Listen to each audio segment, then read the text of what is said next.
Metafísica, por Aristóteles. Tradução e notas de Edson Bini.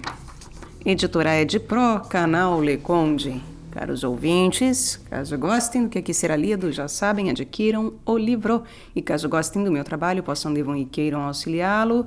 Centavos serão bem-vindos, seja via Pix, PayPal, Apoia-se ou Vaquinha.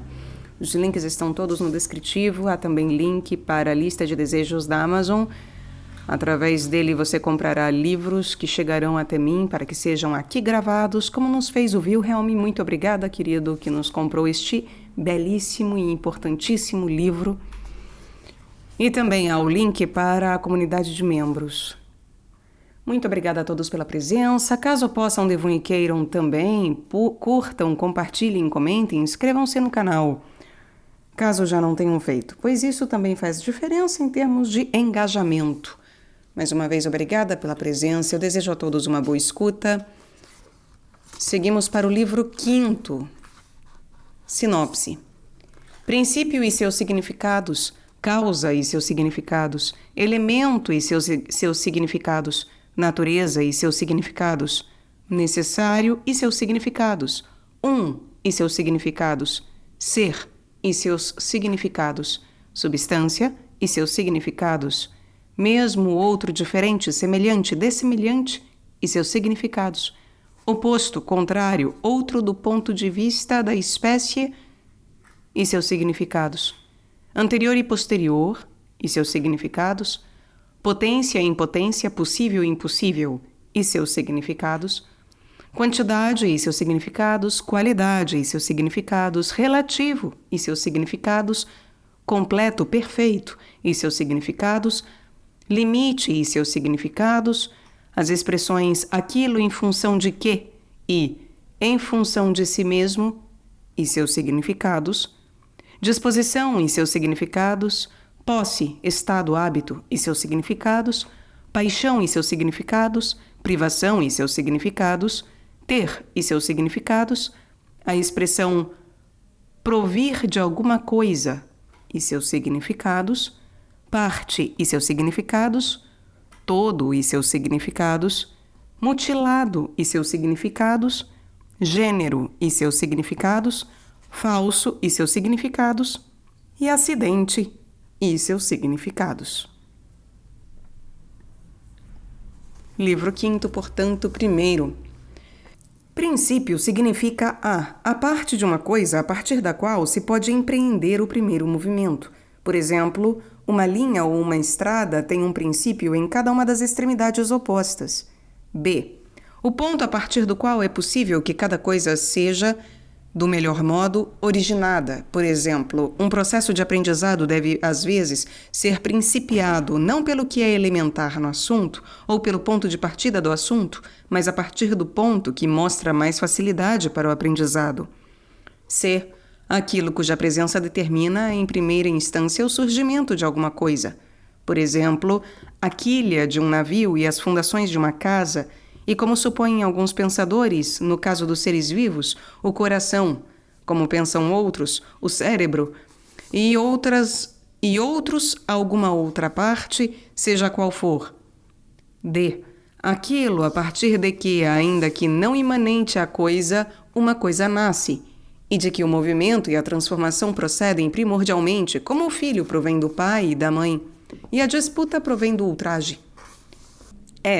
Aquilo em conformidade com cuja escolha deliberada, o que é movido, e o que é transformado. Do que são exemplos as magistraturas nas cidades e os governos, oligarquias, monarquias e tiranias. F. As artes também são chamadas de princípios, sobretudo as artes arquitetônicas. G. Aquilo a partir de que uma coisa começa a ser compreensível também é chamado de princípio da coisa. Por exemplo, as hipóteses das demonstrações. Causa pode apresentar uma quantidade semelhante de distintos sentidos, já que todas as causas são princípios.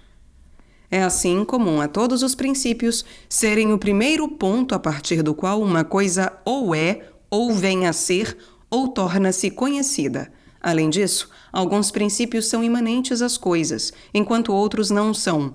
Portanto, a natureza de uma coisa é um princípio, o sendo também o elemento de uma coisa, bem como o entendimento e a escolha, a substância e a causa final. Pois o bom e o belo, em muitos casos, são o princípio do conhecimento e do movimento de muitas coisas. Segundo, causa significa aquilo em função de cuja presença alguma coisa vem a ser, do que são exemplos o bronze de uma estátua e a prata de uma taça, bem como as classes de materiais que os contêm. B. A forma ou modelo, isto é, a fórmula da essência e as classes que a contêm, por exemplo, a proporção 2:1 e o número, em geral, são causas de oitava, da oitava, e as partes da fórmula. C. Aquilo de que procede o primeiro princípio da mudança, a transformação, ou do repouso. Por exemplo, o homem que delibera é uma causa e o pai uma causa do filho. E, em geral, aquilo que produz é a causa daquilo que é produzido, e aquilo que muda é a causa daquilo que é mudado. D. A finalidade, isto é, a causa final do que é exemplo, a finalidade de caminhar é a saúde, pois à pergunta por que alguém caminha, respondemos para ter saúde.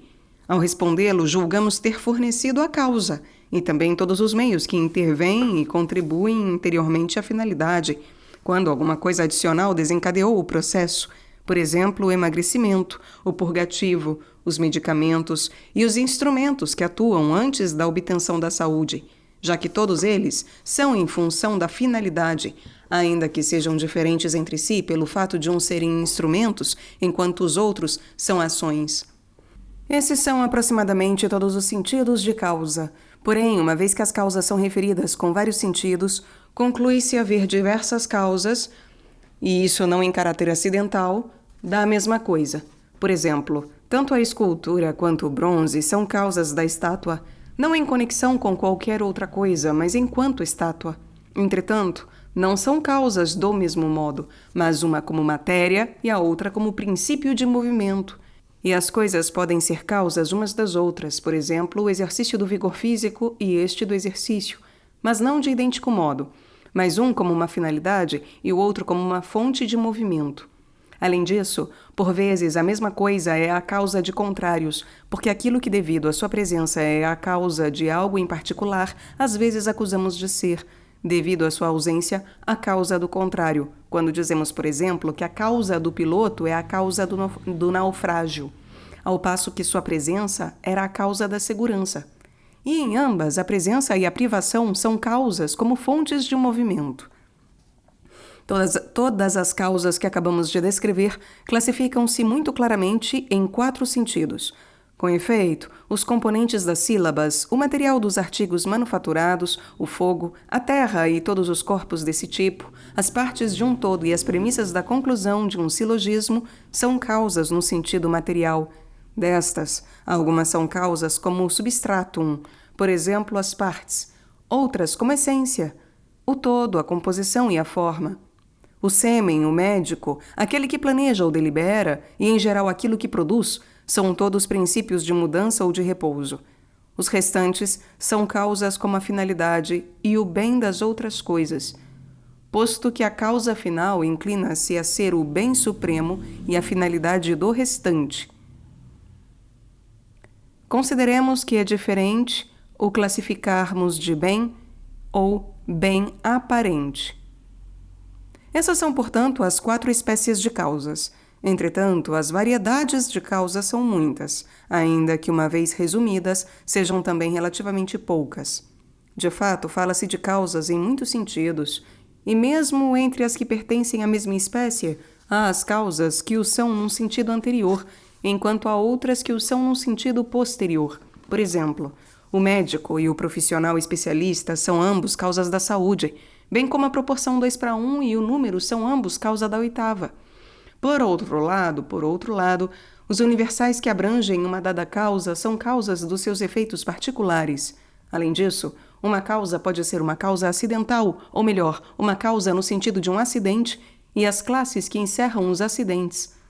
Por exemplo, a causa de uma estátua num sentido é Políclito, enquanto num outro sentido é o escultor, porque o escultor ser Políclito é um acidente. E também são causas os termos universais que incluem os acidentes. Por exemplo, a causa de uma estátua é um ser humano, ou em geral um ser vivo, já que Políclito é um ser humano e o ser humano é um ser vivo.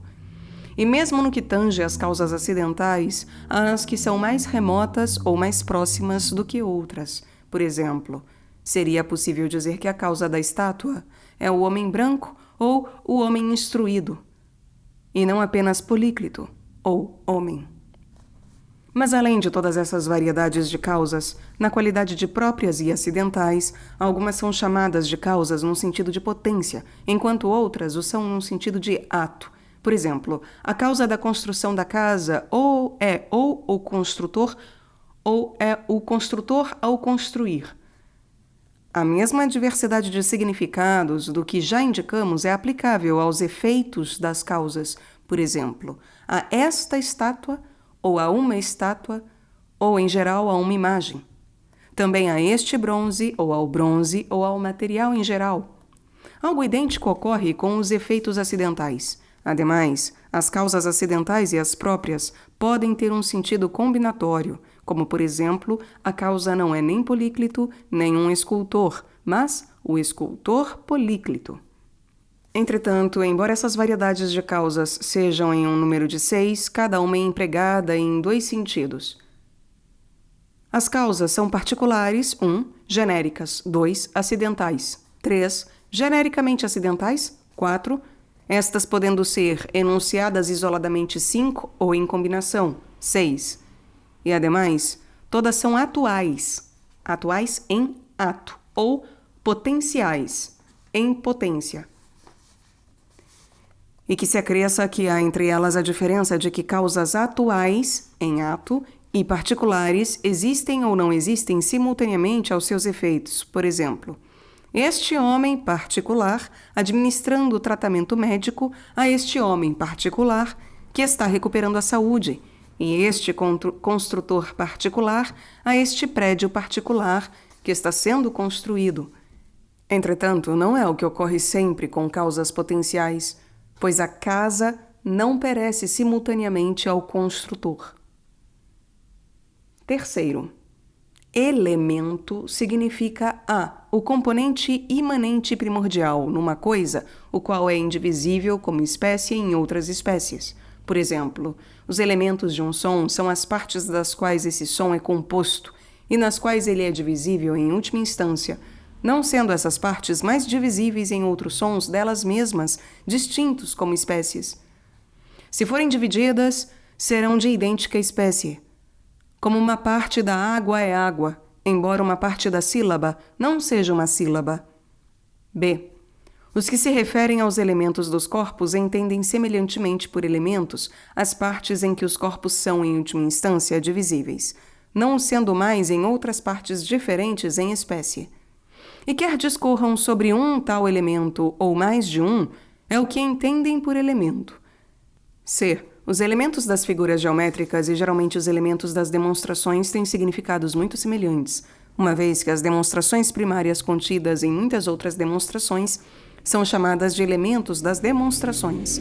Os silogismos primários, que consistem de 3 termos, um deles o termo médio, são desta natureza. D. O termo elemento é também empregado metaforicamente a qualquer pequena unidade que se presta a vários propósitos, e, em decorrência disso, aquilo que é pequeno ou simples ou indivisível é classificado como um elemento. Daí conclui-se que as coisas mais universais são elementos, já que cada uma delas, por ser uma unidade simples, está presente numa multiplicidade de coisas, ou em todas, ou em tantas quanto possível, devendo-se acrescer a isso que para alguns a unidade e o ponto são primeiros princípios. F. E visto que os chamados gêneros são universais e indivisíveis, uma vez que não há fórmula deles, há quem chame os gêneros de elementos, e eles, de preferência, as diferenças, pela razão de o gênero ser mais universal. Com efeito, onde a diferença está presente, acompanha-o o gênero, ao passo que onde o gênero está presente, nem sempre a diferença está presente. Enfim, é comum a todos os casos, significados, o elemento de cada coisa ser o primariamente imanente a ela. Quarto, natureza significa a gênese das coisas que crescem. Sentido insinuado se pronunciarmos uma determinada letra aqui em grego, que eu não tenho a menor ideia de como seja, enfim, de alguma outra coisa grega, longo. B. A coisa imanente a partir da qual a coisa que cresce principia a crescer. C. A fonte da qual o movimento primordial em todo objeto natural é induzido neste objeto como tal. Disse que todas as coisas crescem extraindo o aumento de uma outra coisa, através do contato e unidade orgânica, ou adesão, como no caso dos embriões. A unidade orgânica é distinta do contato, pois neste não há necessidade de haver nada mais além do contato, enquanto em ambas as coisas que formam uma unidade orgânica, há alguma coisa idêntica que produz, em lugar do mero contato, uma unidade que é orgânica, contínua e quantitativa, mas não qualitativa. Adicionalmente, natureza significa a matéria primária, sem forma e imutável a partir da sua própria potência, de que consiste qualquer objeto natural, ou a partir da qual é este produzido. Do que o exemplo é o bronze ser chamado de natureza de uma estátua e de artigos de bronze, e a madeira a natureza de artigos de madeira, e algo análogo ocorrendo em todos os demais casos, pois quando um artigo é feito dessas naturezas, a matéria primária é preservada de maneira persistente. É nesse sentido que as pessoas chamam de natureza os elementos dos objetos naturais, alguns indicando ser ela o fogo, outros a terra, o ar ou a água, e outros indicando ser alguma coisa semelhante, enquanto outros indicam ser ela alguns desses e outros todos eles. Ademais, a natureza significa a substância dos objetos naturais, como nas palavras dos que dizem que a natureza é a composição primária de uma coisa, ou como declara Empédocles, abre aspas. Não há natureza de nada que existe, mas apenas combinação e separação do que foi combinado. Natureza não passa de um nome dado a estas pelos homens. Fecha aspas. Consequentemente, com relação a coisas que são ou são geradas, venha a ser pela natureza, embora aquilo de que naturalmente são geradas venha a ser ou são já esteja presente, dizemos que não tem ainda a sua natureza, a menos que tenham a forma e a aparência. Aquilo que contém ambas existe por natureza, do que são exemplos os seres vivos e as suas partes. E a natureza é tanto a matéria primária, em dois sentidos, primária relativamente à coisa ou primária em geral. Por exemplo, no caso de produtos de bronze, é o bronze, a matéria primária relativamente a esses produtos, ao passo que em geral seja talvez a água, quer dizer, se todas as coisas dissolvíveis forem água, e quanto à forma ou substância, isto é, o fim do processo de geração. E a natureza é tanto a matéria primária quanto a forma ou substância, isto é, o fim do processo de geração. E a natureza é tanto a matéria primária em dois sentidos, primária relativamente à coisa ou primária em geral, por exemplo, no caso dos produtos de bronze, é o bronze a matéria primária relativamente a esses produtos, ao passo que em geral seja talvez a água, quer dizer, se todas as coisas dissolvíveis forem água, quanto a forma ou substância, isto é, o fim do processo de geração. Na verdade, em função desse sentido de natureza, por uma extensão do significado, toda substância em geral é chamada de natureza, porque a natureza de qualquer coisa é um tipo de substância. Do que foi dito, conclui-se então que natureza, no sentido primordial e estrito, é a substância das coisas que encerram em si mesmas como tais um princípio de movimento.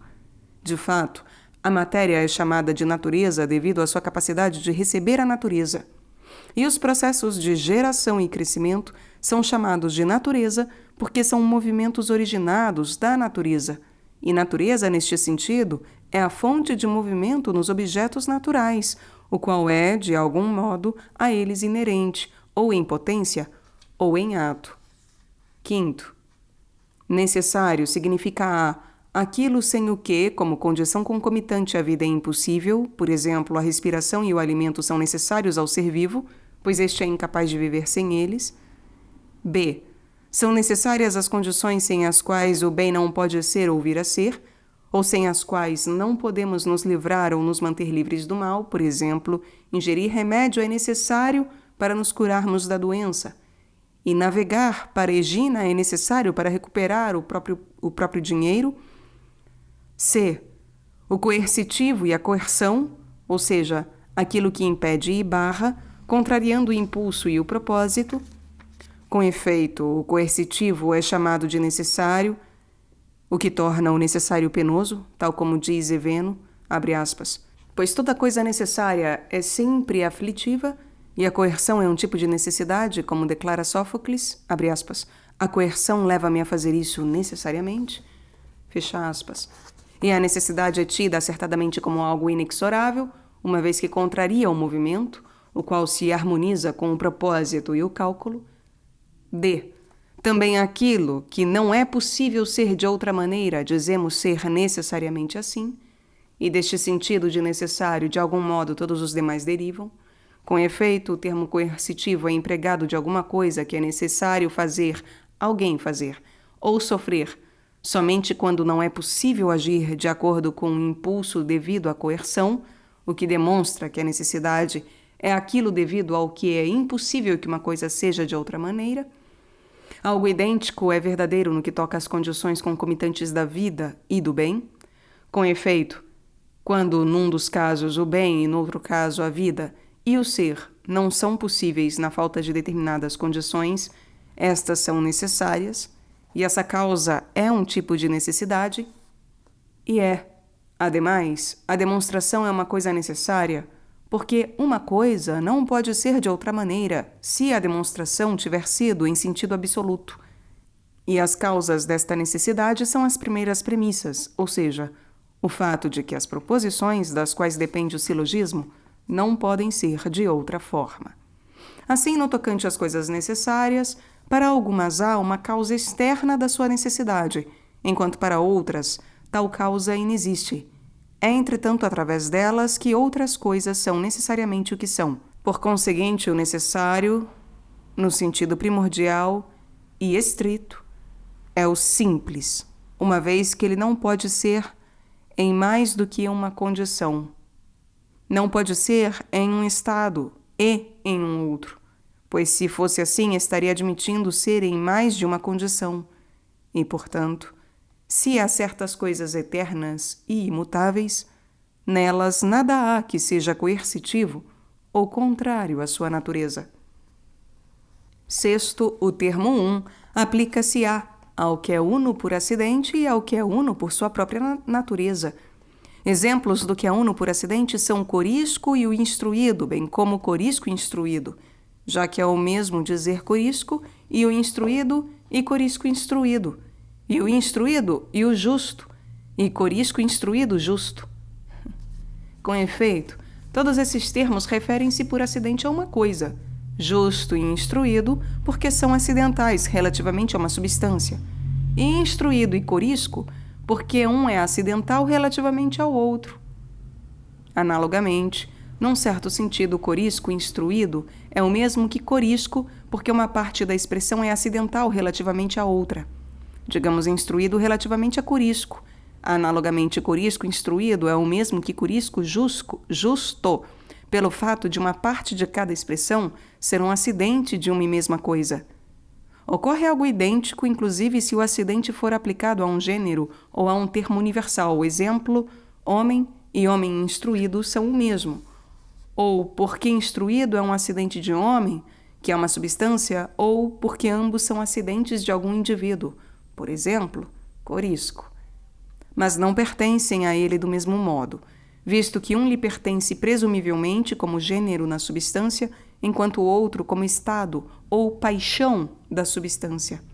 Portanto, as coisas chamadas de unas, por acidente assim o são. Quanto às coisas que são chamadas de unas em si mesmas, diz-se que em algumas o são em função da sua continuidade, do que é exemplo um feixe que, apresentando continuidade graças ao laço que o ata, é tornado e pedaços de madeira que, graças à cola, tornam-se E uma linha, mesmo se curva, é classificada como una se for contínua, tal como cada um dos membros, digamos, a perna ou o braço. E destas próprias coisas, as que são naturalmente contínuas são unas, num sentido mais verdadeiro, do que as que são artificialmente contínuas. Contínuo significa aquilo cujo movimento é essencialmente uno, não sendo possível que seja de outra maneira. Quanto ao movimento, é uno quando não é passível de divisão, ou seja, é indivisível no tempo. As coisas essencialmente contínuas são as que são unas não apenas por contato. De fato, se colocares pedaços de madeira em contato entre si, não dirás que são um pedaço de madeira, ou um corpo, ou qualquer outra coisa contínua.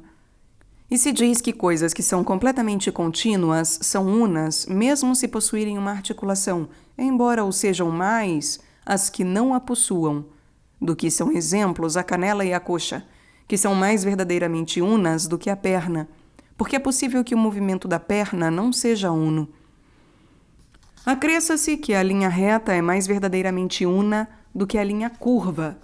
Classificamos a linha curva e que contém um ângulo como tanto una quanto não una, na medida em que pode ou não pode mover-se simultaneamente. A linha reta, contudo, sempre se move simultaneamente e nenhuma porção de si que detenha grandeza está em repouso enquanto uma outra se move, como sucede com a linha curva. B. Um outro sentido de é o que indica a uniformidade do substrato do prisma da forma. Coisas uniformes são aquelas cuja forma é indistinguível à sensação. Quanto ao substrato, é ou o que é primário ou o que é final relativamente ao fim. Com efeito, diz-se ser o vinho uno e a água una, na medida em que são indistinguíveis do ponto de vista da forma. Também se afirma serem todos os líquidos unos, do que são exemplo o azeite e o vinho, e as coisas dissolvíveis, porque o substrato final de todas essas coisas é idêntico, uma vez que todas elas são água ou ar. C. Diz-se das coisas que são unas quando seu gênero é uno, mas distinguem-se nas suas diferenças opostas. Adicionalmente, diz-se de todas estas coisas que são unas porque o gênero, que é o substrato das diferenças, é uno. Por exemplo, cavalo, homem e cão são, num certo sentido, unos, visto que todos os três são seres vivos, e isso de um modo bastante semelhante àquele no qual a matéria é una. Por vezes, diz-se que essas coisas são unas nesse sentido, ao passo que, em certas ocasiões, afirma-se que o gênero superior delas é uno e o mesmo, se forem espécies finais de seu gênero. O gênero acima do gênero imediato, por exemplo, os triângulos isósceles e equiláteros são uma e mesma figura, por serem ambos triângulos, mas não são os mesmos triângulos. D. Também são duas coisas chamadas de unas, quando a definição que indica a essência de uma não é passível de ser distinguida de uma definição que explicite a essência da outra. Isto embora toda definição em si mesma seja distinguível. A consequência disso é aquilo que aumenta e diminui ser uno, porque sua definição é una, tal como no que se refere aos planos, a definição da forma é una. E em geral são unas, no mais verdadeiro dos sentidos, aquelas coisas cujo conceito, o qual concebe a essência, é indistinguível e inseparável, seja no tempo, no espaço ou na definição. E destas, as que são substâncias são unas, o mais verdadeiramente que todas, pois em geral as coisas que não admitem distinção são unas na medida em que não admitem. Por exemplo, se homem como homem não admite distinção, é um homem. Se não a admite como ser vivo, é um ser vivo. E se não a admite como grandeza, é uma grandeza. Ora, a maioria das coisas, portanto, são chamadas de unas, porque produzem alguma outra coisa una, ou a possuem, ou sofrem a ação dela, ou estão relacionadas a ela. Entretanto, algumas coisas que são chamadas de unas num sentido primordial são aquelas cuja substância é una, e una ou em continuidade, ou em formas ou em definição, ou em forma ou em definição, pois computamos como mais de uma coisas que não apresentam continuidade, ou cuja forma não é una, ou cuja definição não é una. C. Ademais, num certo sentido, chamamos qualquer coisa de una, desde que apresente quantidade e continuidade, e num outro sentido dizemos que não é una, a menos que seja um todo de alguma espécie, isto é, a menos que seja una na forma. Se observarmos, por exemplo, as partes de um calçado serem combinadas de qualquer maneira, não diremos que são unas, exceto por conta da sua continuidade. Serão somente quando combinadas para ser um calçado e quando já possuírem alguma forma. Assim, de todas as linhas, a circunferência que constitui um círculo é a mais verdadeiramente una, porque é integral e completa. A essência do uno é ser uma espécie de ponto de partida do número. Com efeito, a primeira medida é um ponto de partida, porque o nosso instrumento inicial de obtenção do conhecimento de uma coisa é a primeira medida de cada classe de objetos. O uno, então, é o ponto de partida do que é cognoscível no tocante a cada coisa particular. A unidade, porém, não é a mesma em todas as classes, uma vez que numa é o quarto de intervalo, ao passo que numa outra é a vogal ou a consoante. E há uma outra unidade para a gravidade e uma outra para o movimento. Mas em todos os casos, a unidade é indivisível, seja do ponto de vista da quantidade, seja daquele da espécie, isto é, formalmente. Deste modo, aquilo que é quantitativamente e, enquanto quantitativo, totalmente indivisível e é destituído de posição, é chamado de unidade. E aquilo que é totalmente indivisível e tem posição é chamado de ponto. Aquilo que é divisível simplesmente, de linha, duplamente, de plano, e o que é quantitativamente divisível triplamente, de corpo. E invertendo-se a ordem, aquilo que é divisível duplamente é um plano, divisível simplesmente, uma linha, enquanto aquilo que não é de modo algum quantitativamente divisível é um ponto ou uma unidade, não tendo posição, uma unidade, e a tendo um ponto. Por conseguinte, algumas coisas são unas numericamente, outras do ponto de vista da espécie, outras do ponto de vista de gênero, do gênero, outras por analogia. O são numericamente aquelas cuja matéria é una. O são em espécie aquelas cuja definição é una. Em gênero, as que pertencem à mesma categoria, e por analogia, os são as que se relacionam do mesmo modo que alguma coisa mais relaciona-se com alguma terceira coisa. Estes últimos tipos de unidade estão sempre contidos nos primeiros. Por exemplo, todas as coisas que são numericamente unas também o são do ponto de vista da espécie, embora nem todas que sejam unas do ponto de vista da espécie o sejam numericamente. Ademais, todas as que são unas na espécie são unas no gênero, mas nem todas as que são unas no gênero o são na espécie, ainda que sejam unas por analogia. E que se acresça aqui, nem todas que são unas por analogia o são do ponto de vista do gênero. É evidente que muitos terão significados opostos a um. Algumas coisas são chamadas de muitas, múltiplas, porque não são contínuas. Outras, porque sua matéria primária ou final é divisível do ponto de vista da espécie. E outras, porque as definições que indicam sua essência são mais do que uma. 7º. O ser significa A, o ser acidental, B, o ser por si mesmo, ou seja, por sua própria natureza. No caso de A, dizemos, por exemplo, que a pessoa justa é instruída, e que o homem é instruído, e que a pessoa instruída é um homem. Tal como dizemos que a pessoa instruída constrói, porque acontece de o construtor ser instruído, ou acontece de a pessoa instruída ser um construtor. De fato, neste sentido, uma coisa é uma outra coisa significa uma é um acidente da outra. É o que ocorre com os exemplos dados, pois quando dizemos que o homem é instruído e a pessoa instruída é um homem, ou o branco é instruído ou o instruído é branco, Nos últimos dois casos, é porque ambos os predicados são acidentes do mesmo sujeito, enquanto no primeiro caso é porque o predicado é acidental ao que é, e dizemos que a pessoa instruída é um homem porque a pessoa instruída é um acidente de um homem. Analogamente, disse que o não branco é, porque aquilo de que ele é um acidente é.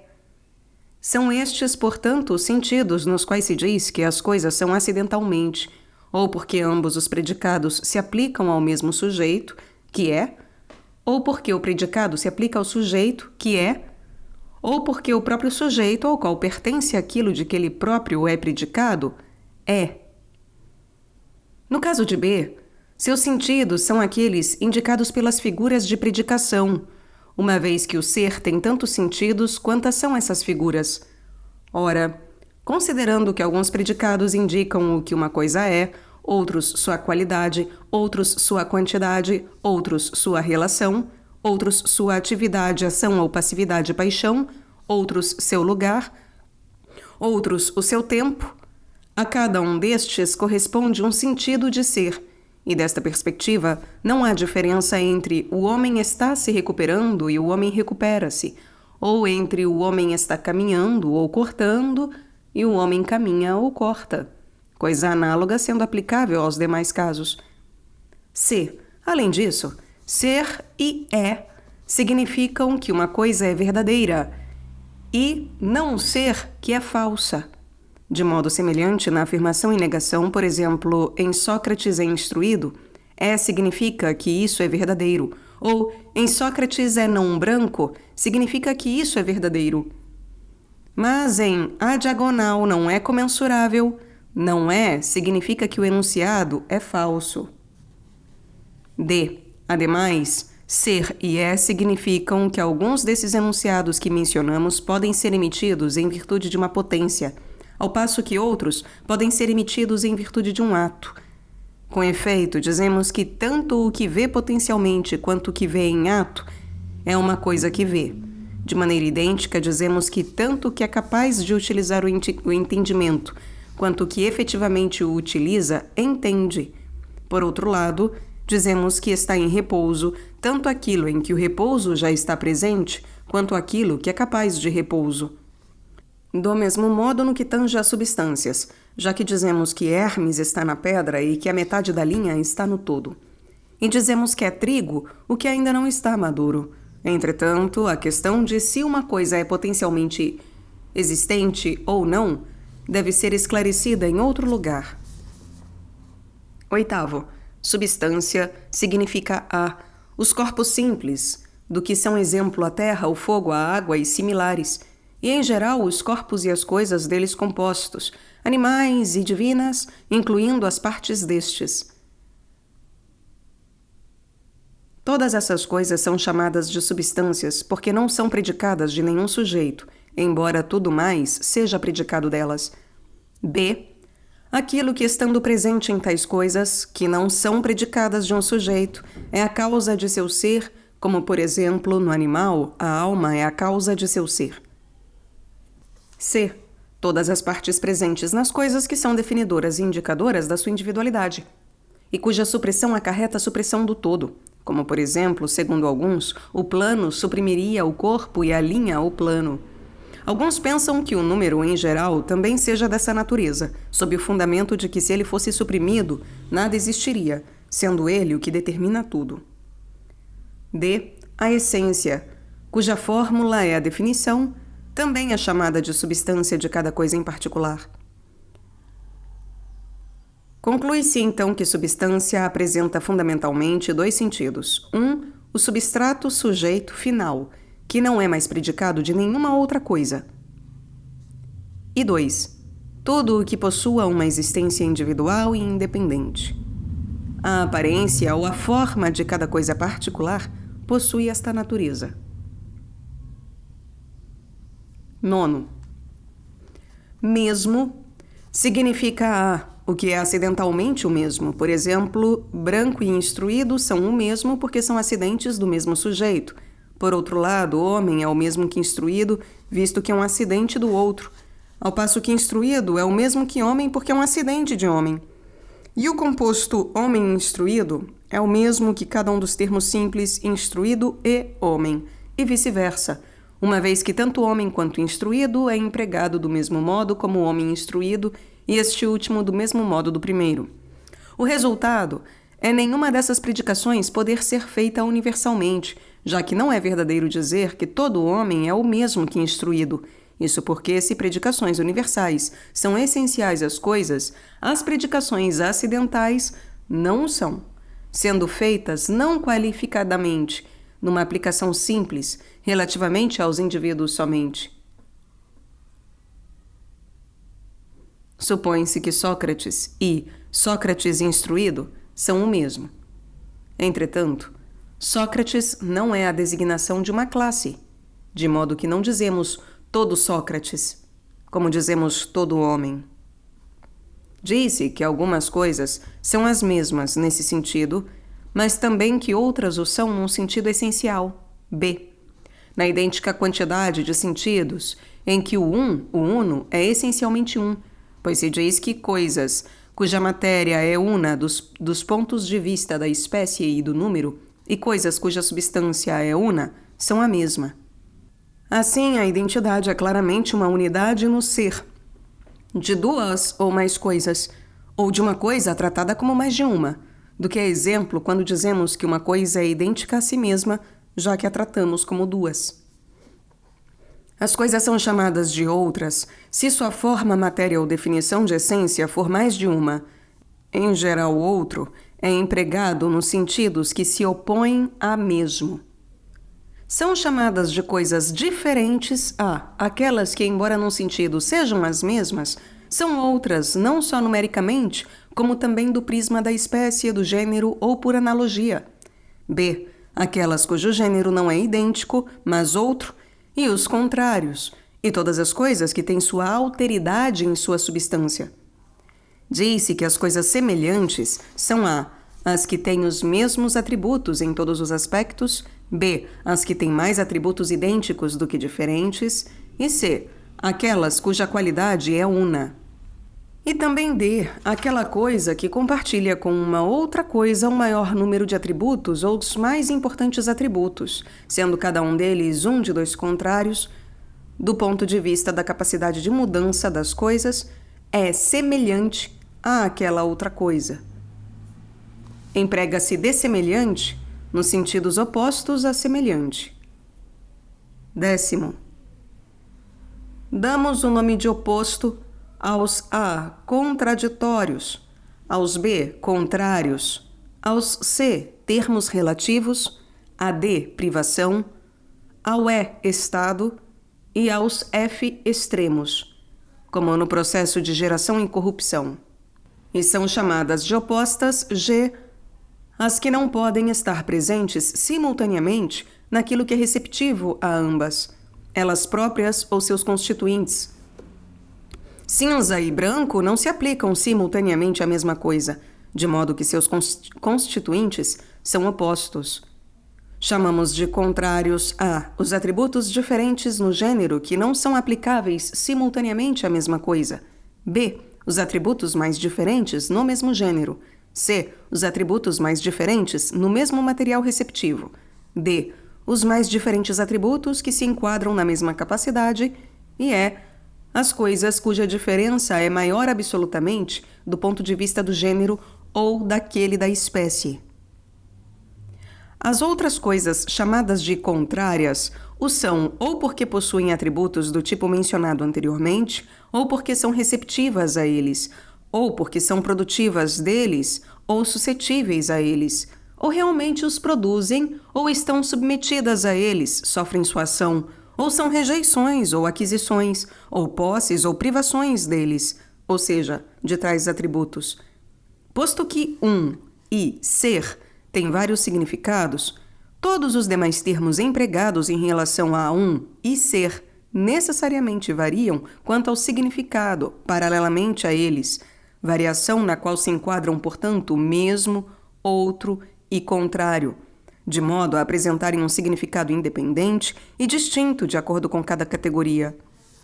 As coisas são chamadas de outras do ponto de vista da espécie A, se pertencerem ao mesmo gênero e não forem subordinadas entre si. B. As que estão no mesmo gênero e apresentam uma diferença. Ou C. As que apresentam uma contrariedade em sua substância. Que se acrescente que D. Contrários, todos eles, ou os que são assim chamados num sentido primário, são outros do ponto de vista da espécie entre si. E assim são todas as coisas cujas fórmulas diferem na espécie final do gênero. Por exemplo, homem e cavalo são indivisíveis do ponto de vista do gênero, mas suas fórmulas são diferentes. E F. Atributos da mesma substância que encerram uma diferença. O mesmo, do ponto de vista da espécie, apresenta os significados opostos a esses. 10.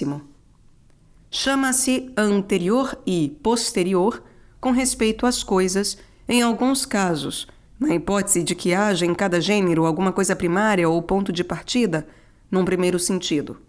A.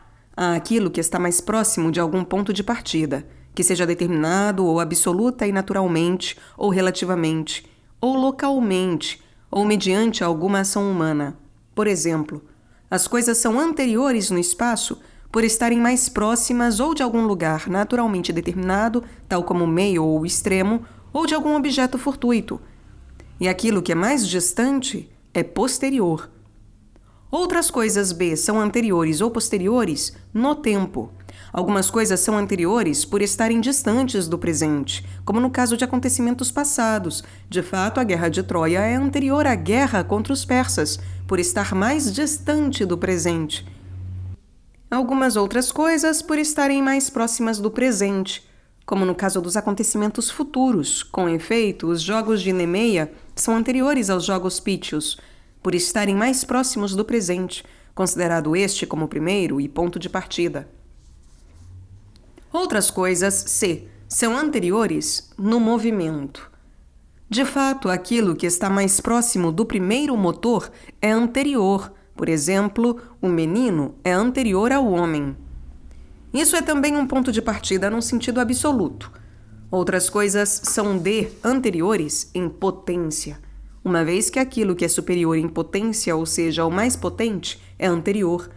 É aquilo que, de acordo com cuja deliberação o outro, isto é, o posterior, tem que dar sequência, de maneira que, dependendo do primeiro, o anterior, mover ou não mover, o segundo, posterior, é ou não é movido. Neste caso, a vontade é um ponto de partida. Outras coisas são anteriores no que respeita à ordem. Sendo elas sistematicamente ordenadas em relação a algum determinado objeto, de acordo com certa regra. Por exemplo, aquele que está próximo ao líder do coro é anterior àquele que é o seguinte, porém o segundo, e a sétima corda é anterior à oitava. Com efeito, num caso, o líder do coro é o ponto de partida, ao passo que no outro, o ponto de partida é a corda mediana. Nestes exemplos, anterior tem esse sentido. Mas num outro sentido, segundo sentido, aquilo que é anterior, referindo-se ao conhecimento, é tratado como absolutamente anterior. E das coisas que são anteriores neste sentido, as coisas que são anteriores quanto à fórmula são diferentes das que são anteriores quanto à percepção. Os universais são anteriores na fórmula, mas os particulares que o são na percepção.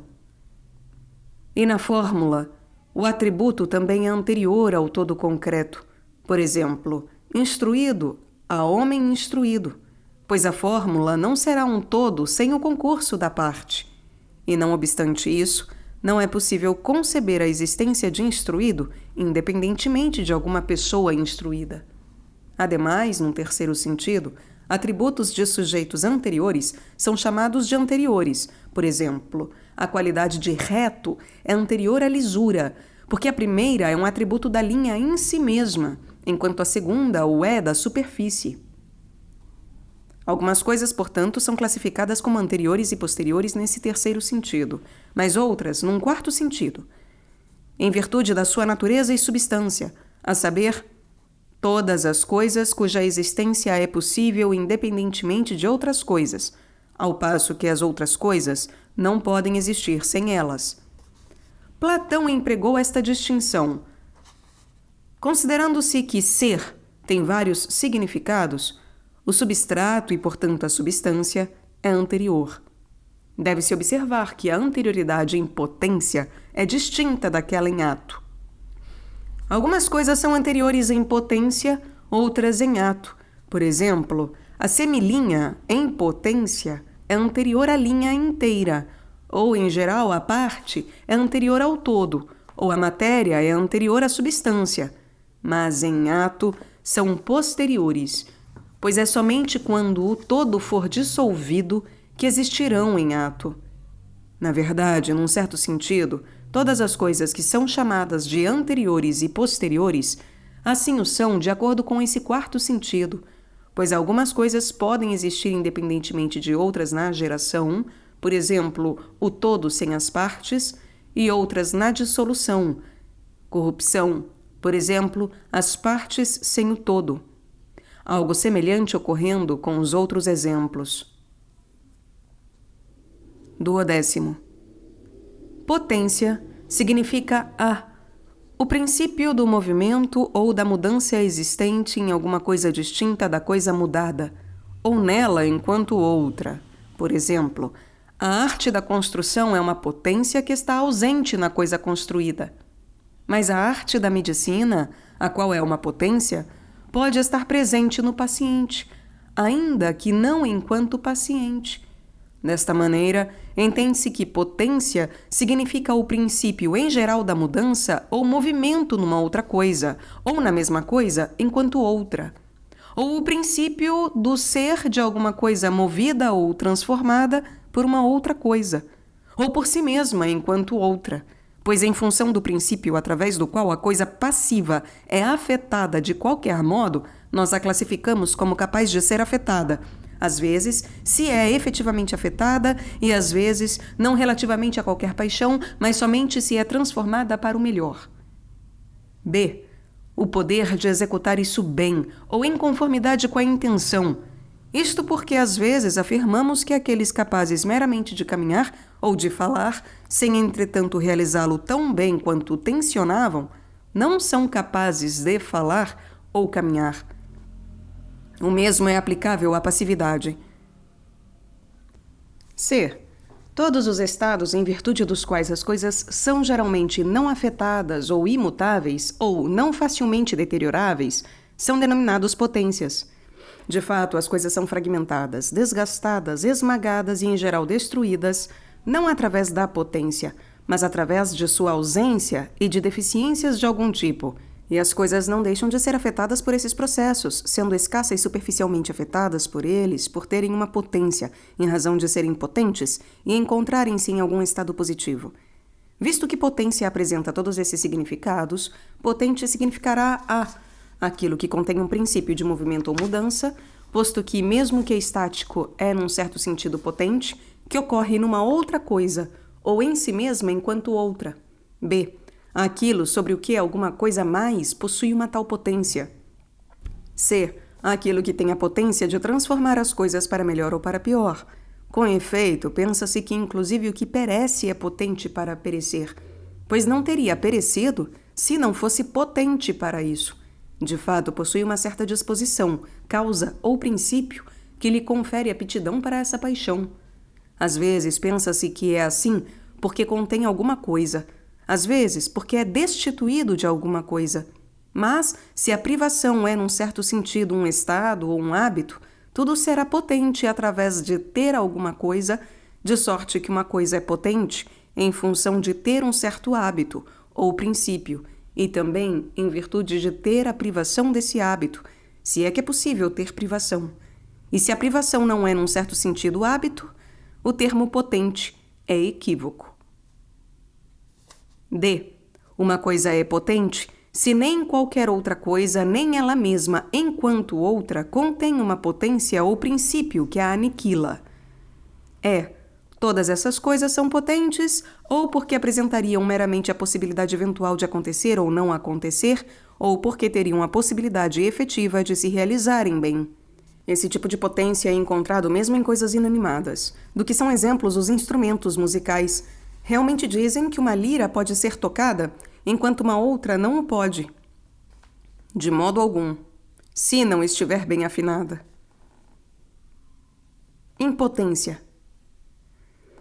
Impotência é privação de potência, ou seja, a supressão do princípio que foi descrito, ou em geral, ou em alguma coisa que teria naturalmente tal princípio, determinante de potência, ou inclusive num tempo em que naturalmente já o tivesse, assim os sentidos em que diríamos serem impotentes um menino ou um homem e um eunuco. Adicionalmente, para cada tipo de potência, há uma impotência correspondente, tanto para aquilo que se limita a poder produzir movimento, quanto para aquilo que pode produzi-lo com êxito. Diz-se de certas coisas que são impotentes nesse sentido de impotência.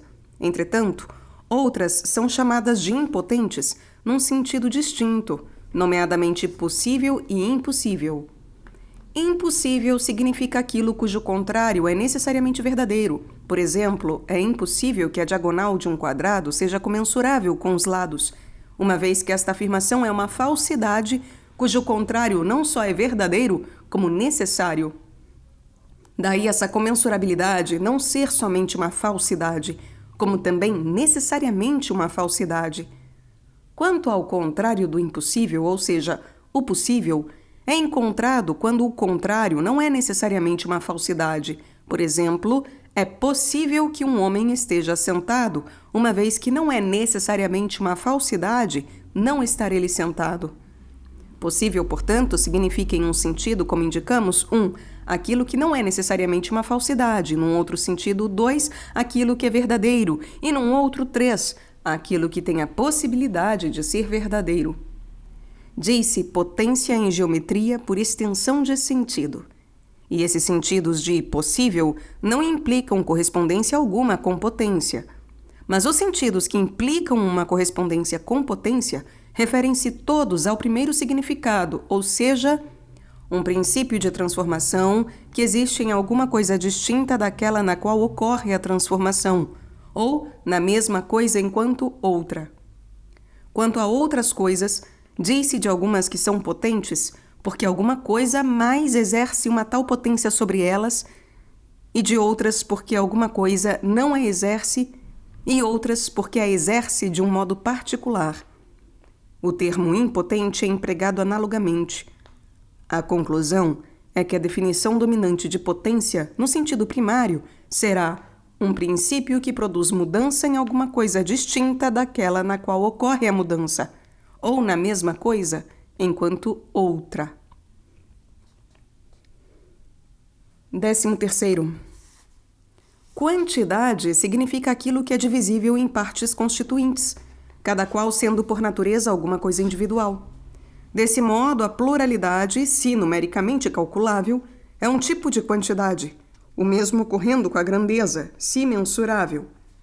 Pluralidade significa o potencial divisível em partes não contínuas, ao passo que grandeza, o potencialmente divisível em partes contínuas.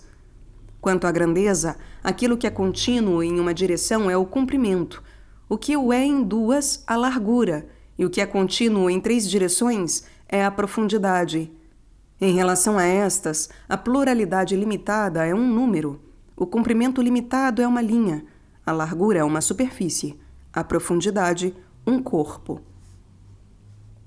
Além disso, enquanto algumas coisas são essencialmente quantitativas, outras o são apenas acidentalmente. Por exemplo, a linha é essencialmente quantitativa, mas instruído é quantitativo apenas acidentalmente. Da primeira classe, algumas são quantitativas em função da sua substância, do que é exemplo a linha, uma vez que a fórmula que a descreve é de algum modo quantitativa. Outras são modificações e estados de uma substância desse tipo. À guisa de exemplos, temos muito e pouco, longo e curto, largo e estreito, profundo e raso, pesado e leve, etc. Ademais, grande e pequeno e maior e menor, quer usados absolutamente ou relativamente entre si, são atributos essenciais da quantidade. Em sentido figurado, entretanto, esses termos também são aplicados a outras coisas. No tocante às coisas que são acidentalmente quantitativas, algumas são assim chamadas no sentido em que anteriormente indicamos ser instruído ou branco quantitativo, pelo fato de o sujeito ao qual se aplicam ser quantitativo. Outras, no sentido em que o movimento e tempo são assim chamados, pois se diz também que são, num certo sentido, quantitativos e contínuos, visto que as coisas das quais são atributos são divisíveis. Não me refiro àquilo que é movido, mas àquilo através do que ou ao longo do que o movimento ocorreu, pois é em função disso ser quantitativo que o movimento é quantitativo. E por ser o movimento quantitativo, o tempo também é. 14º. Qualidade significa a diferença da substância. Por exemplo, o ser humano é um ser vivo de uma determinada qualidade porque é bípede, e o cavalo é porque é quadrúpede. Por outro lado, o círculo é uma figura geométrica de certa qualidade porque não possui ângulos, o que demonstra que a diferença no que toca à substância é a qualidade. Este é, pois, um significado de qualidade, diferença da substância. Mas há um outro sentido, B, aplicável aos objetos imutáveis das matemáticas, quer dizer, os números têm uma certa qualidade. Por exemplo, os números compostos, que são representados geometricamente não por uma linha, mas por um plano ou sólido, os que são produtos, respectivamente, de 2 e 3 fatores, e, em geral, qualidade significa aquilo que existe além da quantidade na substância dos números, visto que a substância de cada número é o que ele é uma vez. Por exemplo, a de 6 não é o que ele é 2 ou 3 vezes, mas o que é uma vez, pois 6 é uma vez 6. C.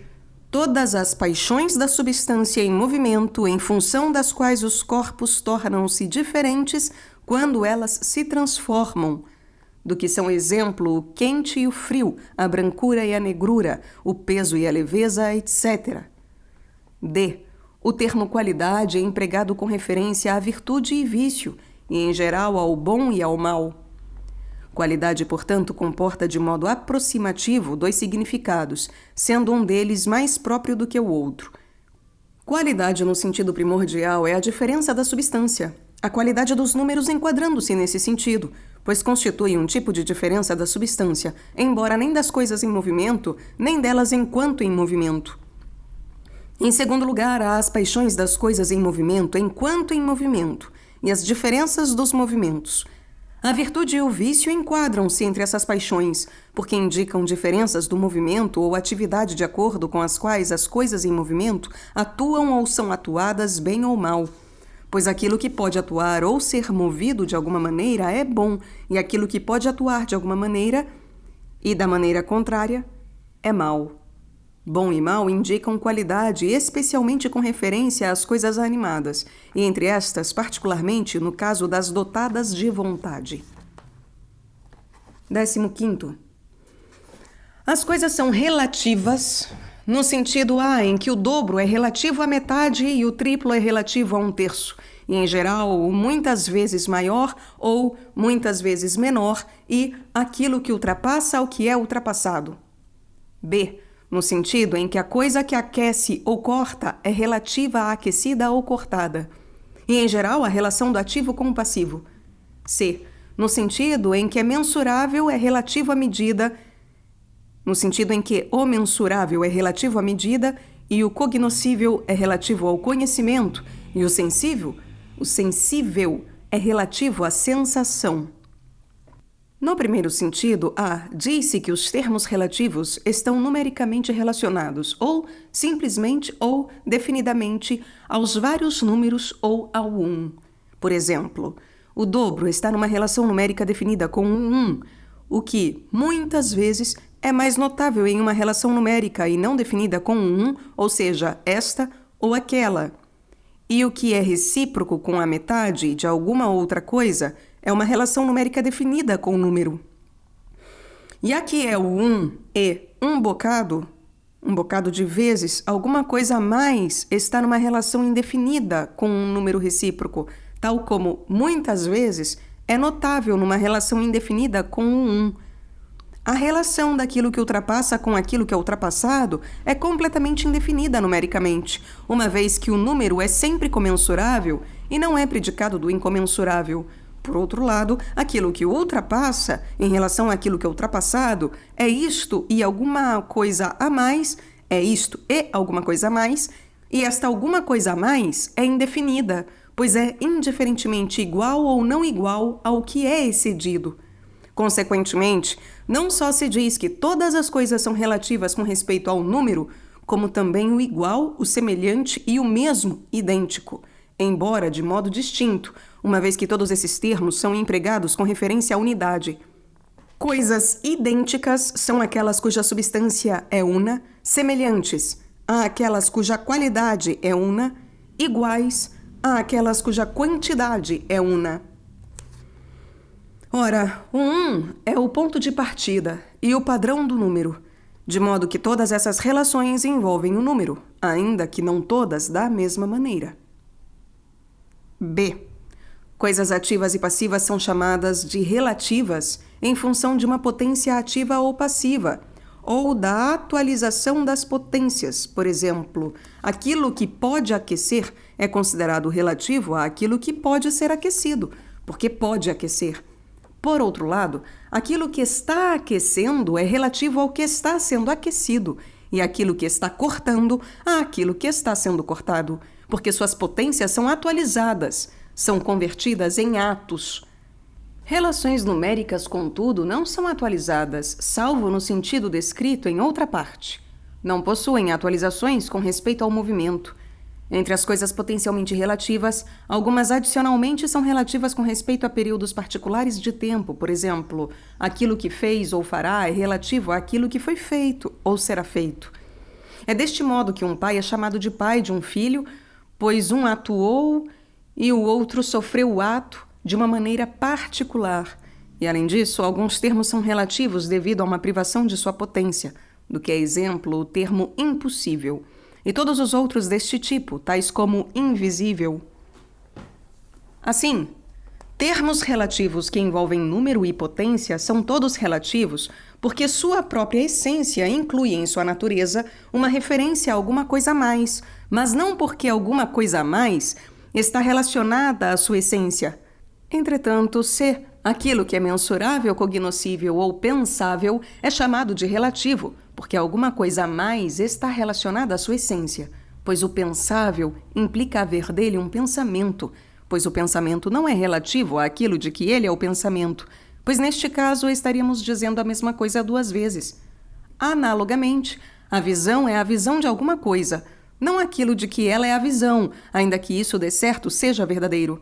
De fato, é relativa a alguma cor ou a alguma outra coisa similar, mas conforme a outra maneira discursiva, uma coisa idêntica seria dita duas vezes. É a visão daquilo que é o objeto da visão. Portanto, coisas que são chamadas de relativas por sua própria natureza são assim chamadas algumas vezes nesses sentidos, outras vezes porque as classes que as compreendem são desse tipo. Por exemplo, a medicina é estimada como relativa porque se pensa que seu gênero, a ciência, é relativa. Além disso, há as propriedades em função das quais as coisas que as possuem são chamadas de relativas. Por exemplo, a igualdade é relativa porque o igual é relativo, e a semelhança é relativa porque o semelhante é relativo. E outras são acidentalmente relativas. Por exemplo, um ser humano é relativo porque acontece ser ele duplo de alguma coisa a mais. E duplo é um termo relativo. Ou branco é relativo se acontece da mesma coisa ser branca, bem como dupla. 16º. Completo significa aquilo externamente ao que é impossível encontrar mesmo uma única de suas partes. Por exemplo, o tempo completo de cada coisa é aquele fora do qual é impossível encontrar qualquer lapso de tempo que seja parte dele. B. Aquilo que no que tange à virtude, excelência, e ao bem, não pode ser superado em seu gênero. Por exemplo, um médico e um flautista são completos, perfeitos, quando não apresentam deficiência ou lacuna alguma no que respeita ao seu gênero característico de excelência, na sua arte em particular. E deste modo, por uma extensão do significado, utilizamos a palavra em conexão com coisas más e falamos de um perfeito caluniador e de um perfeito ladrão, posto que, de fato, os classificamos como bons, isto é, um bom ladrão e um bom caluniador. C. E a excelência é um tipo de perfeição, pois cada coisa e toda substância são completas, perfeitas, quando e exclusivamente quando, com respeito ao seu gênero peculiar, a excelência não carece de partícula alguma de sua magnitude particular. D. Coisas que atingiram seu fim, sendo este bom, são chamadas de completas, perfeitas, por terem alcançado seu fim. Em decorrência disto, visto que o fim é algo extremo, estendemos o significado da palavra para coisas más e falamos que alguma coisa está completamente arruinada e completamente destruída, quando nada falta para sua destruição e para o seu mal, e haja alcançado um extremo. Esta é a razão por que se chama a morte, num sentido figurado, de o fim, porque ambos são coisas extremas, e o objeto extremo da ação também é um fim.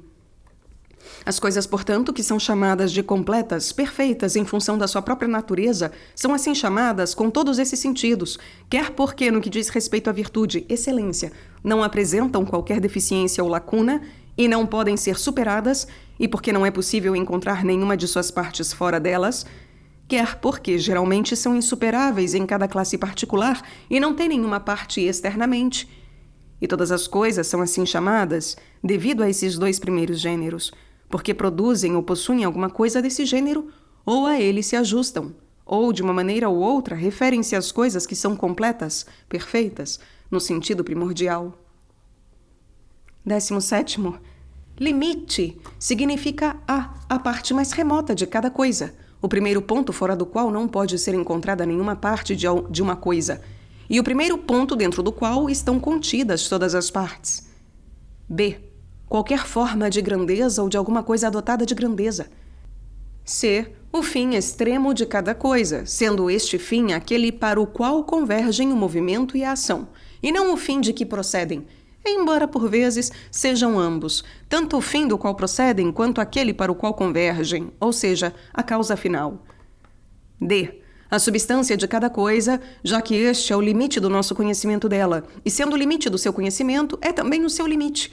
Assim, fica evidente que limite não apresenta apenas tantos sentidos quanto o princípio, mas até mesmo mais sentidos, pois o princípio é um limite, mas nem todo limite é um princípio. 18º. Aquilo em função de que apresenta vários significados, aquilo em função de que apresenta vários significados, a saber, a forma ou substância de cada coisa, por exemplo, aquilo em função de que um indivíduo é bom, é o próprio bem. Aquilo em função de que um indivíduo é bom, é o próprio bem. B. O substrato imediato no qual é naturalmente produzida uma coisa, por exemplo, a cor é produzida na superfície das coisas. Assim, aquilo em função de que, no sentido principal, é a forma e no sentido secundário é, por assim dizer, a matéria de cada coisa e o substrato imediato. Em geral, aquilo em função de que será encontrado na mesma quantidade de sentidos que causa, porque dizemos indiscriminadamente em função de que ele veio, ou por que razão ele veio, e em função de que ele inferiu ou inferiu erroneamente, ou qual a causa de sua inferência ou inferência errônea. Adicionalmente, C. Aquilo em função de que é empregado com referência à posição, por exemplo, no que ele permanece ou no que ele caminha. Com efeito, todas essas frases indicam lugar ou posição. Portanto, em função de si mesmo, tem que apresentar vários significados. Denota a essência de cada coisa, por exemplo, Calhas é em função de si mesmo Calhas, e a essência de Calhas. B. Tudo que está contido na definição, por exemplo, Calhas é em função de si mesmo um animal, porque animal está presente na definição, já que Calhas é um animal específico. C. Qualquer atributo recebido diretamente por uma coisa em si mesma ou em uma de suas partes, por exemplo, a superfície é branca em função de si mesma, e o homem vive em função de si mesmo, porque a alma, na qual a vida está diretamente contida, é uma parte do homem. D. Aquilo que não tem outra causa O homem tem muitas causas, a saber, animal, bípede, etc. Contudo, o homem é, em função de si mesmo, homem e é todos os atributos que pertençam a uma coisa exclusivamente e enquanto exclusivamente, com o que também aquilo que tem existência independente é em função de si mesmo. 19. Disposição significa arranjo daquilo que possui partes, ou no que se refere ao espaço, a potência ou a forma. É necessário que seja uma certa posição, como a propósito é claramente indicado pela própria palavra disposição. 20. Posse significa uma atividade do possuidor e a coisa possuída, como no caso de uma ação ou de um movimento. Com efeito, quando uma coisa faz e uma outra é feita, há entre elas um fazer. Assim também entre alguém que possui uma roupa e a roupa que é possuída, há uma posse. Fica claro, então, que é impossível possuir uma posse nesse sentido, pois teríamos uma série infinita se nos fosse possível possuir a posse do que possuímos. B. Disposição em virtude da qual a coisa que é disposta o é bem ou mal, ou independentemente ou relativamente a alguma coisa a mais. Por exemplo, a saúde é uma posse, uma vez que é uma disposição desse tipo. Ademais, C. Falamos de uma posse se houver uma parte de tal disposição, e, portanto, a excelência das partes é uma posse. 21. Paixão significa uma qualidade em função da qual se torna possível a alteração. Por exemplo, entre a brancura e a negrura, a doçura e o amargor, o peso e a leveza, etc. B. As atualizações dessa qualidade, ou seja, as alterações já convertidas em ato. C. Particularmente, alterações e movimentos penosos e, mais particularmente, ferimentos que produzem sofrimento. D. Experiências vantajosas e penosas extremas são chamadas de paixões. 22. Dizemos privação relativamente a uma coisa se esta não possui um atributo que constitui uma posse natural, ainda que a própria coisa não a possuísse naturalmente, por exemplo. Dizemos que uma planta é privada de olhos. B. Se não possui um atributo que ela ou seu gênero naturalmente possuiria. Por exemplo, um homem cego não é privado da visão no mesmo sentido em que uma toupeira. Esta última é privada da visão por conta do seu próprio gênero, enquanto o primeiro o é por conta de si mesmo. C. Se uma coisa não possui um atributo que naturalmente possuiria, e quando naturalmente o possuísse, uma vez que a cegueira é uma privação, mas o indivíduo não é cego em toda e qualquer idade, mas somente quando lhe falta a visão na idade em que naturalmente a possuiria. De maneira análoga, se falta um atributo a uma coisa no veículo, órgão do sentido, relação e maneira na qual naturalmente a coisa possuiria. D. A remoção violenta de qualquer coisa recebe o nome de privação. E há tanto sentidos de privação quanto há sentidos de negação, mediante o prefixo negativo. Com efeito, chamamos alguma coisa de desigual porque não possui igualdade, embora naturalmente a possuísse. E invisível, ou porque não possui de algum modo cor, ou porque ambas possuem uma cor desbotada. Ou porque ambas não, ou porque apenas possui uma cor desbotada.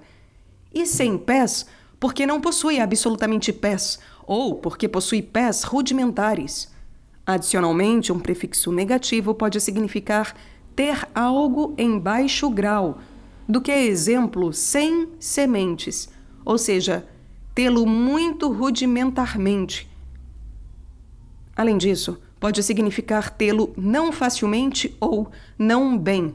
Por exemplo, incortável não significa somente o impossível de ser cortado, como também aquilo cujo corte não é fácil, ou que não pode ser cortado bem. E ainda pode significar não ter absolutamente o atributo. De fato, não é o homem de um olho só que é chamado de cego, mas aquele a que falta visão em ambos os olhos. Daí nem todo homem é bom ou mau, justo ou injusto, havendo também um estado intermediário. 23. Ter, possuir, é empregado em vários sentidos. Tratar de acordo com a própria natureza o impulso, como quando dizemos que a febre possui um homem, e que tiranos possuem cidades, e que pessoas que usam roupas as possuem. B. Referimos-nos como tendo a alguma coisa que está presente enquanto material receptivo. Por exemplo, o bronze possui a forma da estátua e o corpo tem a doença. C. No sentido em que aquilo que contém tem o contido, uma vez que se diz que uma coisa é tida por aquilo em que está contida. Por exemplo, dizemos que o recipiente tem o líquido, que a cidade tem homens e que o navio tem marujos, e também que o todo tem as partes. E D. A mesma palavra é aplicada ao que impede o movimento ou ação de alguma coisa em conformidade com seu próprio impulso, como as colunas têm os pesos a elas impostos e como os poetas fazem Atlas ter o céu sobre os ombros, visto que, se assim não fosse, o céu despencaria sobre a terra. O que é também opinião de alguns entre os filósofos da natureza. É neste sentido que dizemos que aquilo que une as coisas possui as coisas que une, visto que, se assim não fosse, elas se dispersariam, cada uma de acordo com seu próprio impulso. Estar numa coisa apresenta sentidos similares e correspondentes a ter. 24º. Provir de alguma coisa significa provir de alguma coisa como matéria. E isso de duas maneiras, ou no que toca ao gênero primário, ou no que toca à espécie extrema. Por exemplo, num sentido, tudo o que é fundível provém da água, ao passo que, no outro sentido, a estátua provém do bronze. B. Provir de alguma coisa como primeiro princípio motriz. Por exemplo, do que provém a disputa? Do ultraje, porque esta é a origem da disputa. C. Provir da combinação de matéria e forma, como as partes provêm do todo. O verso provém da Ilíada e as pedras provêm da casa. Com efeito, a forma é um fim, e o que atingiu o seu fim é alguma coisa completa. D. Como a forma que provém da parte de sua definição, por exemplo, homem provém de bípede e sílaba provém de letra, porque este é um sentido diferente daquele em que a estátua provém do bronze, uma vez que a substância composta provém do material sensível, porém a forma também provém do material da forma. Estes são, portanto, alguns dos significados de D. Às vezes, contudo, um desses sentidos aplica-se apenas parcialmente. Por exemplo, o filho provém do pai e da mãe, e as plantas da terra, porque provém de alguma parte dessas coisas. Significa depois no tempo, como quando dizemos que a noite provém do dia e a tempestade do bom tempo, porque um sucede ao outro. E nos expressamos assim com relação a algumas dessas coisas em vista da sua alternância entre si, como se pode julgar pelos exemplos que acabamos de dar, e de outras simplesmente em vista da sua sucessão no tempo. Exemplo, a viagem foi feita do equinócio, querendo dizer que foi feita depois dele. E a Targélia provém da Dionísia, porque depois da Dionísia. 25º. Parte significa aquilo em que uma quantidade pode ser, de alguma maneira, dividida. De fato, o que é tirado de uma quantidade como quantidade é sempre chamado de uma parte dessa quantidade, do que é um exemplo chamarmos o 2, num certo sentido, de parte do 3. B. Num outro sentido, a palavra é somente aplicada àquelas partes no sentido A, que medem o todo, de sorte que num sentido chamamos 2 de parte de 3, enquanto num outro não o chamamos. Por outro lado, C.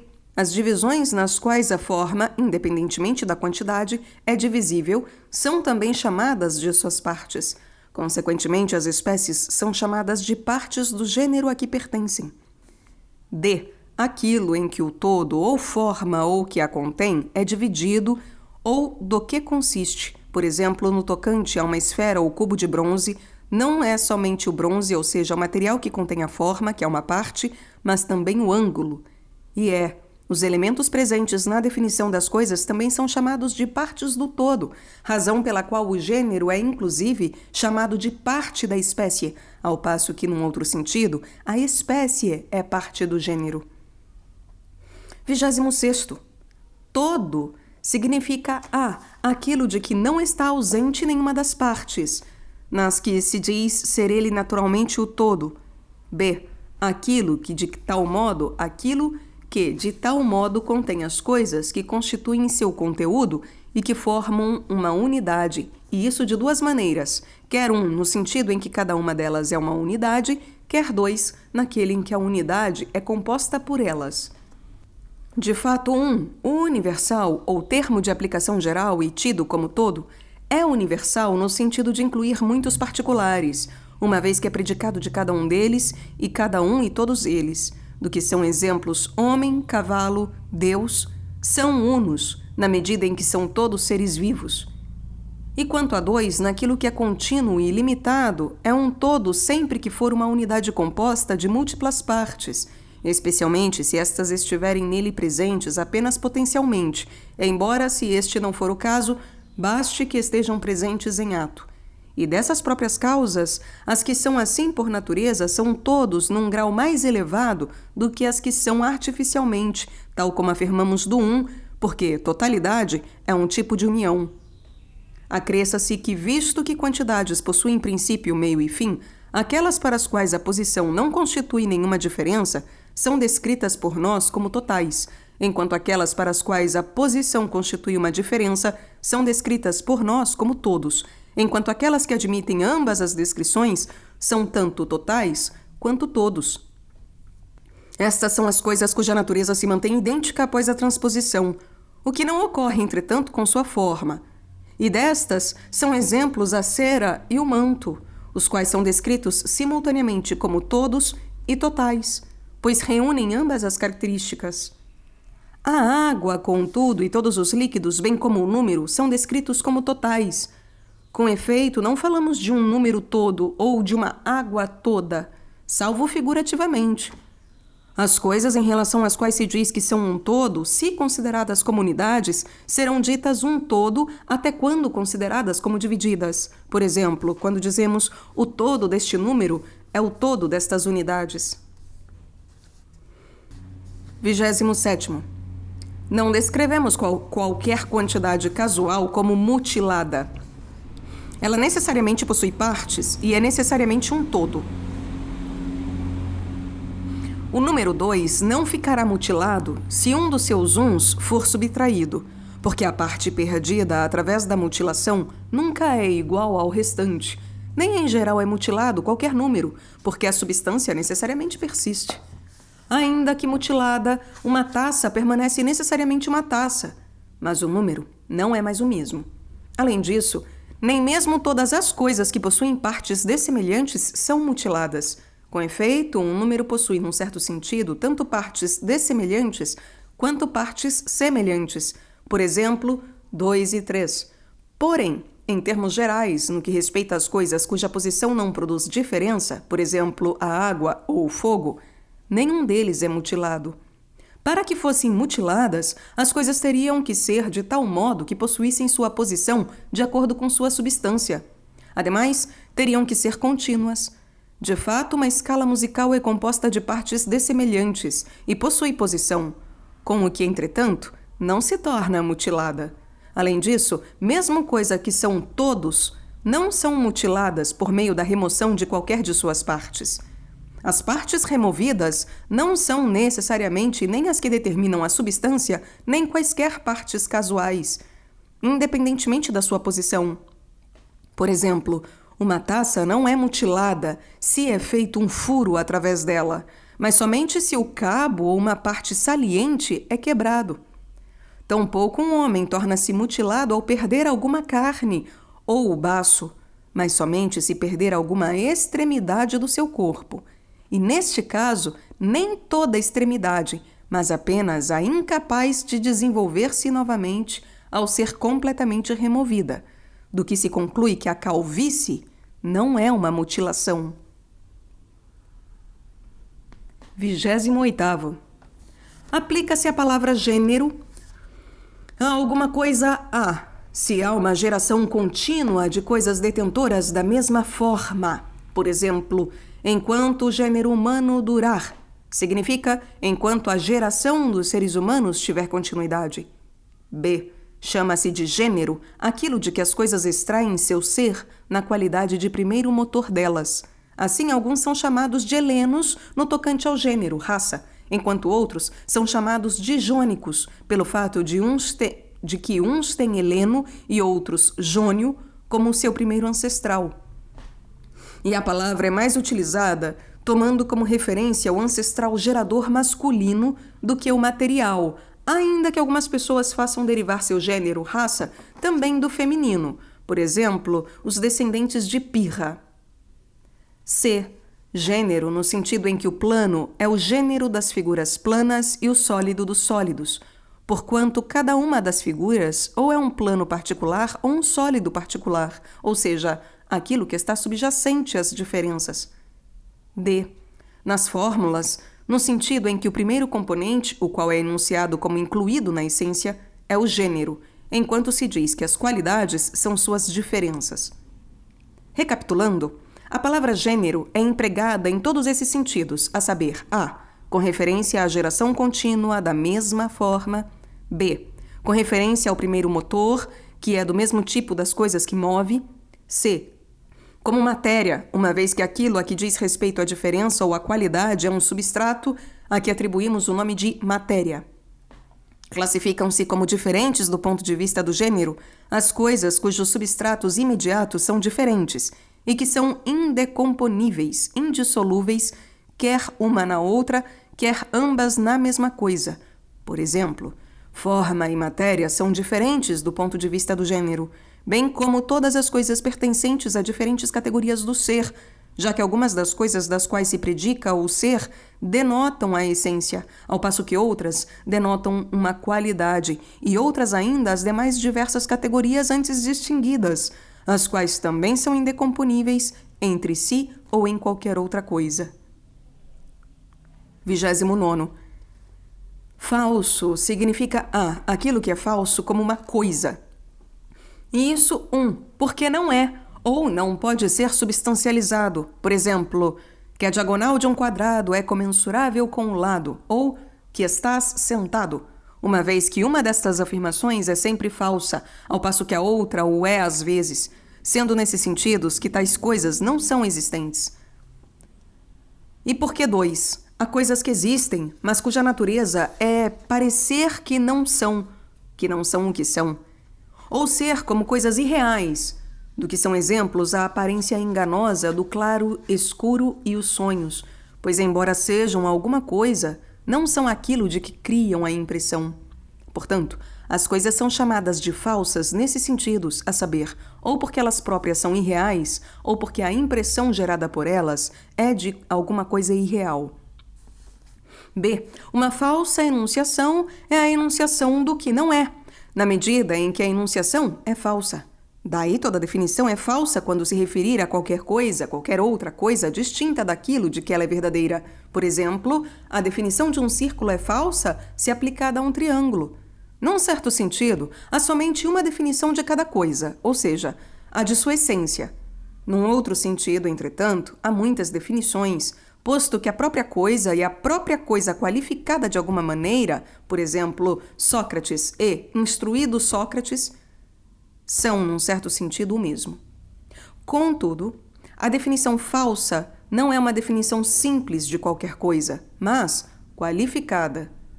Por conseguinte, Antístenes insistia totalmente que nada podia ser descrito a não ser por sua própria definição, um predicado para um sujeito do que se concluía ser impossível a contradição e que também a falsidade. Mas é possível descrever todas as coisas não somente mediante sua própria definição, como também através da definição de alguma outra coisa a mais.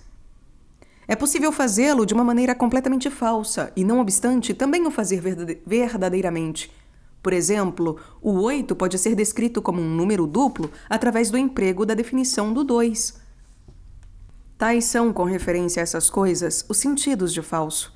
Mas se um homem falso é quem pronta e deliberadamente faz tais enunciações, simplesmente por fazê-las e sem nenhuma outra razão específica. E quem imprime tais enunciações a outras pessoas, como dizemos que são falsas as coisas que produzem uma falsa impressão. Assim, a prova presente no Hípias de que o mesmo homem é falso e verdadeiro é uma prova enganosa, pois supõe, por um lado, que o homem falso é aquele que é capaz de enganar, isto é, o homem que detém conhecimento e inteligência, e, por outro lado, que o homem que é voluntariamente mau é melhor. Esta falsa suposição resulta da indução. Com efeito, quando ele declara que o homem que claudica voluntariamente é melhor do que aquele que o faz involuntariamente, quer dizer com claudicar, simular o claudicar. Pois se o homem fosse de fato voluntariamente coxo, seria, é de se presumir, pior nesse caso, tal como seria no caso do caráter. 30º. Acidente significa aquilo que se vincula a alguma coisa e pode ser verdadeiramente afirmado, mas isto nem necessária nem usualmente, como, por exemplo, quando estivesse alguém cavando um buraco para uma planta e encontrasse um tesouro. A descoberta do tesouro seria um acidente para aquele que estivesse cavando o buraco, visto que uma coisa não é uma consequência ou sequência necessária da outra, e tampouco não se costuma encontrar um tesouro enquanto se planta. Por outro lado, um homem instruído poderia ser branco. Contudo, considerando-se que isso não acontece necessária ou usualmente, o chamamos de acidente.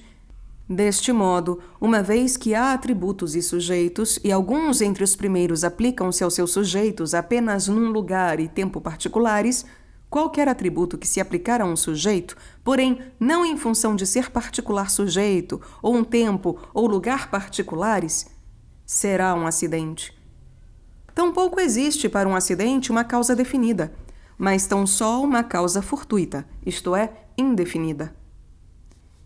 Ir para Egina foi um acidente se alguém lá chegou sem intencionar ir para Egina, mas por ter sido desviado do seu caminho devido a uma tempestade ou ter sido capturado por piratas. O acidente ocorreu ou existe, mas não em virtude de si mesmo, mas devido a uma outra coisa. De fato, foi a tempestade que ocasionou a sua ida a um lugar para o qual não velejava, quer dizer, Egina. Há também um outro sentido para acidente, qual seja aquilo que é inerente a cada coisa em função de si mesma, embora não esteja em sua substância, como, por exemplo, ter a soma de seus ângulos igual a 2 ângulos retos é inerente ao triângulo. É possível que acidentes deste tipo e neste sentido sejam eternos, mas nenhum acidente do primeiro tipo e no primeiro sentido pode ser eterno. Em outra parte, isto é explicado.